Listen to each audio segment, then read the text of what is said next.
హౌస్లో ఉన్న కంటెస్టెంట్స్ అందరికీ బిగ్ బాస్ అయితే ఒక టాస్క్ ఇవ్వడం జరిగింది. ఆ టాస్క్ పేరే నత్తలా సాగకు. అయితే ఒక ఇద్దరు అబ్బాయిలు, ఇద్దరు అమ్మాయిలు ఈ గేమ్‌ని ఆడాల్సి ఉంటాది. అబ్బాయిల్లో అయితే నిఖిల్, అలానే ఆదిత్య ఓం, అలానే అమ్మాయిల్లో అయితే సోనియా, ప్రేరణ వీరిద్దరికీ కూడా బిగ్ బాస్ అయితే గేమ్ ఇవ్వడం జరిగింది. అయితే సోనియాకి, ప్రేరణకి ఇద్దరికీ కలిపి 2 క్యాబేజీ అయితే ఇవ్వడం జరిగింది. ఆ 2 క్యాబేజీని తమ తలలతో చేతి సహాయం లేకుండా తలలతో ముందుకు తోసుకొని వెళ్ళి ఎవరైతే ఫాస్ట్‌గా లైన్ క్రాస్ చేస్తారో వాళ్ళే విజేతగా నిలుస్తారు అంటూ బిగ్ బాస్ అయితే చెప్పడం జరిగింది. అయితే ఆడవాళ్ళలో మాత్రం సోనియా అయితే గెలవడం జరిగింది.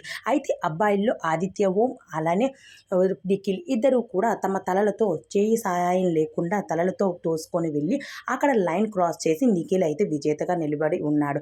అయితే ఇక్కడ ఆదిత్య ఓంకి తగ్గ గేమ్ ఇస్తే బాగుండు. ఆ ప్లేస్‌లో మరొకరు ఎవరైనా ఉంటే బాగుండేది.